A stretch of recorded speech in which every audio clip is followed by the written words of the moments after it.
Transmigrated as a disabled protagonist. How should I continue the script? Chapter 4, Facing Evil Head-On. To deal with the port mafia, the days of hiding and dodging for the two of them inevitably come. For Yakimaru, when facing challenges, he would express his doubts by simply standing in place, while Tezuka Osamu responded with straightforward clarity.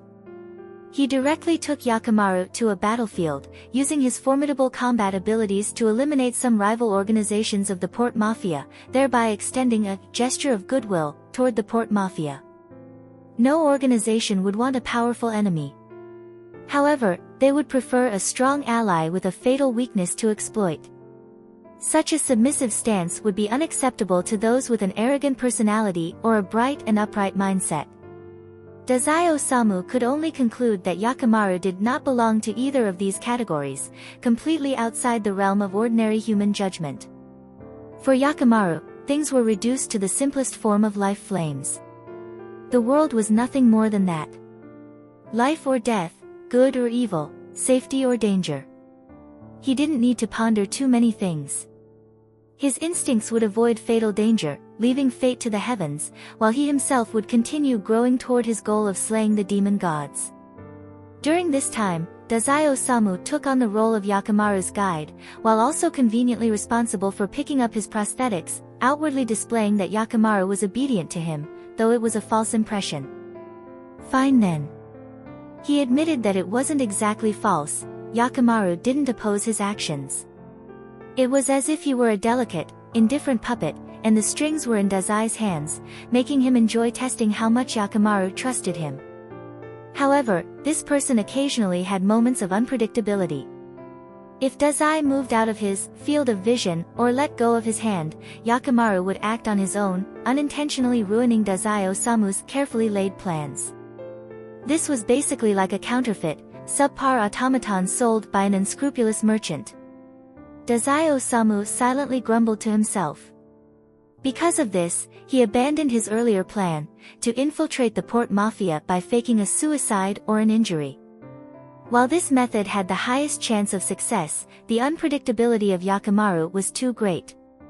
He couldn't be certain that if he separated from Yakimaru for a few days, someone else wouldn't come along and take him away.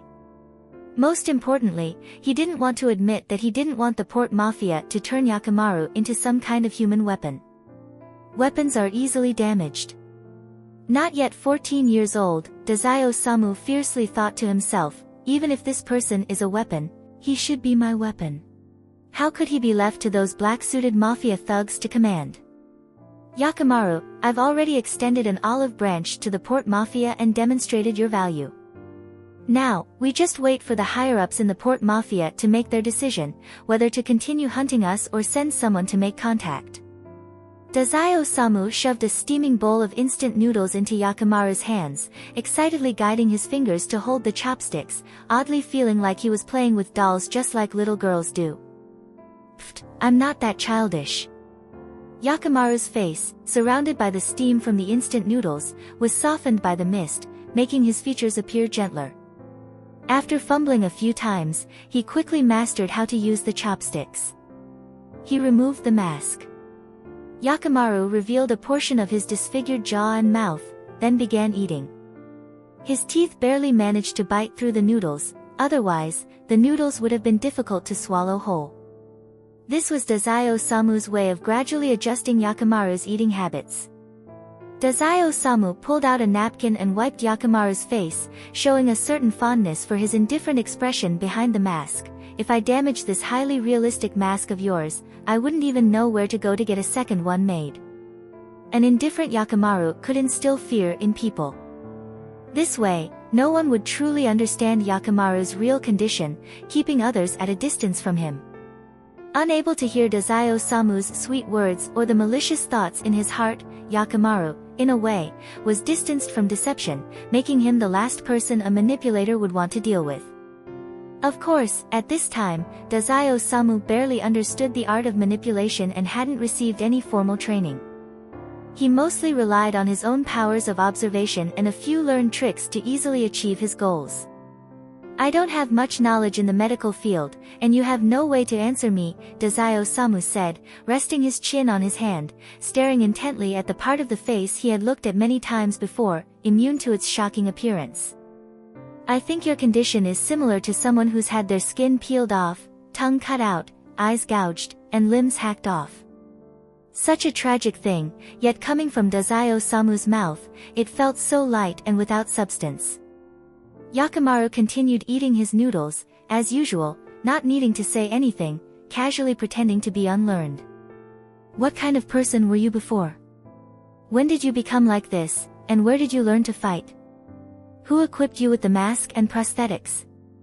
Being able to connect nerves on such a scale, making them function as limbs, that's some impressive skill. I've never heard of anything like it. I'm so curious.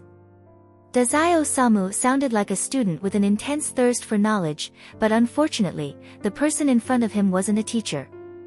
Yakimaru placed the empty bowl on the ground, mentally exhausted. This place was an abandoned warehouse, but to him, it felt like a safe area for resting. There were no red flames nearby.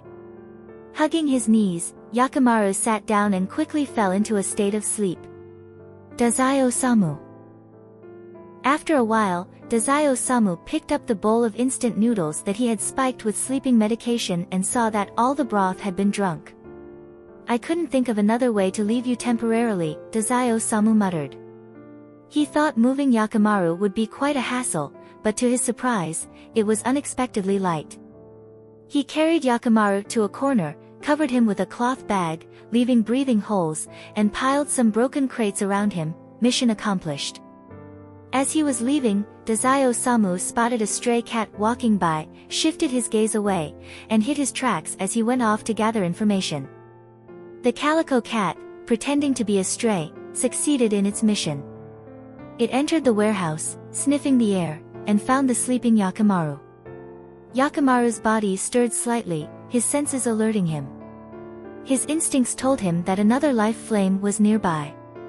As Yakimaru vaguely noticed the small life flame of the calico cat, his consciousness once again sank into deep sleep. Meow. The calico cat quickly realized something was off. It used its front paw to prod Yakimaru's hand, which had fallen to the ground, feeling as cold and lifeless as a block of wood. This boy was usually so sharp, how could he be in such a defenseless state? After confirming that Tezuka Osamu had gone far away, the calico cat's body began to emit a glow of supernatural power, and its animal form slowly straightened up.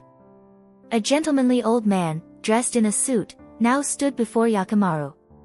He glanced around, remembering the details of Tezuka Osamu's setup, and then proceeded to examine Yakimaru's worrying condition. Not long after, Natsume Soseki came to a startling conclusion. Has he been through impending torture and lost his limbs for over a decade? He undid the ragged clothes and bandages on Yakimaru's body, examining his limbs and torso, feeling the bones. It wasn't hard to discern that the stumps of the severed limbs had long since smoothed over, clearly the result of many years. The areas where the limbs had been cut off still retained normal muscle structure, with no signs of muscle atrophy or other complications typically caused by amputation. The boy's bones were clearly young, his whole body wrapped in bandages, without skin, appearing to be around 14 years old. Despite the rough, patchy clothes, the seams were finely stitched. The stumps are so smooth. Could someone have cruelly severed a child's limbs shortly after he was born? Natsume Soseki's eyes were filled with the heavy sorrow and helplessness of an old man unable to save the child. He almost couldn't bear to continue his examination. Facing the boy, with his mask and ears removed, revealing the disfigured and grotesque face, it was as though he was confronting the deepest questions of humanity. Any person with a conscience would find it impossible to calmly accept. This was reality, this was a crime. Tezuka Osamu didn't want to look at the face, but Natsume Soseki did. He reached out and placed the objects back on Yakimaru's body. The boy's body once again became flawless, with his mask fitting perfectly, creating the appearance of a handsome, well-proportioned face. It was as if it were saying that, had he grown up healthy, he would undoubtedly have been as remarkable as the sculpted mask he wore. Natsume Soseki also recognized that someone had trained Yakimaru, giving him his unique combat abilities. Even though he roughly figured out the situation, Natsume Soseki was still deeply concerned about Yakimaru's future. Anyone could easily abduct him, and fortunately, the one who had done so under his watch was a clever little rascal. The unfortunate thing was, that little rascal reminded him of a troublesome student he had once had, someone who easily strayed onto the wrong path. It would be best to conduct a thorough examination with proper equipment. He sighed. Various thoughts flashed through his mind, and he dismissed most of them, leaving only a few viable options. The calico cat's tail drooped, brushing past Yakimaru's ankle as it concealed its tracks before leaving the warehouse. It jumped to a suitable vantage point, perching on a branch. Unwilling to leave Yakimaru alone to sleep in the warehouse, the cat chose to keep watch outside. Tezuka Osamu hadn't been gone for more than 2 hours before he quickly returned. Still no results. He carefully inspected the warehouse and was surprised to notice a few tiny paw prints, evidence that a cat had been here. This wasn't too strange, he had spotted a cat when leaving earlier. Setting aside the bundle of Yakimaru's belongings, Tezuka Osamu rested his hands on his knees and couldn't help but smile. The black-haired boy, sitting on the ground, seemed to be sleeping with his eyes wide open. His breathing was steady, and his tattered clothes, illuminated by the dusty light filtering through the warehouse's cracks, gave him an appearance of being in a completely different, unknown world. In that world, there were no rivalries, no poverty or wealth, just the simple colors of black and white. Yet humanity is always filled with shades of black and white, Tezuka Osamu murmured, his gaze darkening slightly. After several busy days, with even more bandages added to his body, Tezuka Osamu sat down, using the startled Yakimaru as if he were a lifeless cushion. He mumbled, "Don't fuss, I just want to sleep for a bit." Yakimaru's body rarely showed stiff reactions, and in fact, once he recognized who it was, he relaxed. The pure white life flame leaned against his left side, gently flickering. It seemed a bit unwell. He reached out toward the flame, and by coincidence, his hand brushed against the bandages on Tezuka Osamu's forehead. With just a light touch, the bandages quickly became stained with blood. Tezuka Osamu didn't move, but smiled and spoke to the one who couldn't hear. "I accidentally took a fall, unlucky enough to hit my head on some rubble." Just waking up and unsure of what to do next, Yakimaru recalled the time when his adoptive father lay sick in bed. Back then, all he could do was sit beside him, waiting for him to recover. Even after the life flame recovered, it still appeared somewhat weak. People who are sick need care, don't they? Yakimaru accidentally touched the wound, letting it bleed freely, but soon his hand found Tezuka Osamu's head. At that moment, he gently stroked the head of the Dororo, who had piled of wounds and of unknown past. "I will protect you." Tezuka Osamu tilted his head. Once again, he witnessed the characteristic of a semi-automatic puppet, the unexpected always happens at the most random moments. Then, he blinked his long eyelashes, Yakimaru's hand still resting on his head, revealing an expression of emptiness to the world. Imitating the other's posture, he hugged his knees, curling into his own small world, and closed his eyes to sleep, as if Yakimaru had switched to head massage mode. Not bad, except that his hair would end up a mess. With his unruly foreign locks, Tezuka Osamu gradually fell asleep. In his dreams, the murky world seemed to settle, separating into fragments that couldn't be called pure but could still be touched by light from the outside world. A semi-transparent dream. Looking through the hazy scenes at the world, could it be that the world would appear a little more beautiful? Tezuka Osamu couldn't tell.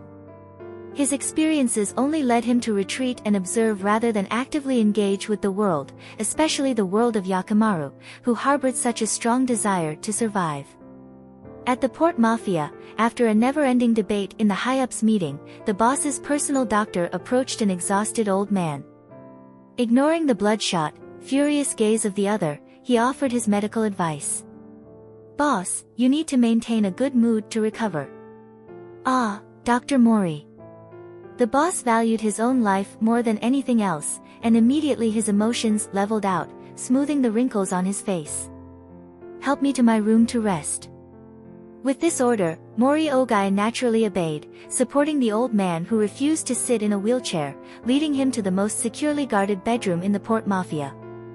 There, he attended to the high-ranking boss as he went to rest. Over the past few months, the boss, who had developed trust in Mori Ogai, muttered, Dr. Mori, do you think I should listen to those members who say it's better to avoid unnecessary trouble and let go of that boy who challenged the Port Mafia? Mori Ogai bowed slightly and replied, your reputation is the reputation of the Port Mafia. Those words resonated deeply with the boss. Ever since his illness had worsened, his temper could no longer handle any kind of provocation. What he hated most was hearing others give him orders or tell him how the Port Mafia should be run. He was the boss of the Port Mafia, the dragon's head of Yokohama's underworld. Anyone who defied him should perish. I want him dead. The boss rasped, lifting his head. Boss, it said that boy has crippled hands and came from Suribachi. When he faced the Port Mafia's pursuit, he fled Suribachi in a state of panic, without direction. Our Port Mafia's authority remains intact. Mori Ogai calmly interrupted the boss, bringing warm water and medicine. In this way, he halted the boss's self-absorbed thoughts, persuading him to take the medicine that would leave him exhausted. The old man on the bed, now calmed, ceased his plans to further wreak havoc on Yokohama. Mori Ogai stood quietly at the bedside, gazing down at the aging boss. A flicker of killing intent arose. But it wasn't the right time yet. Mori Ogai nodded at the guard responsible for the boss's safety, not arousing suspicion. He picked up his medical kit and prepared to leave this place filled with murder and chaos.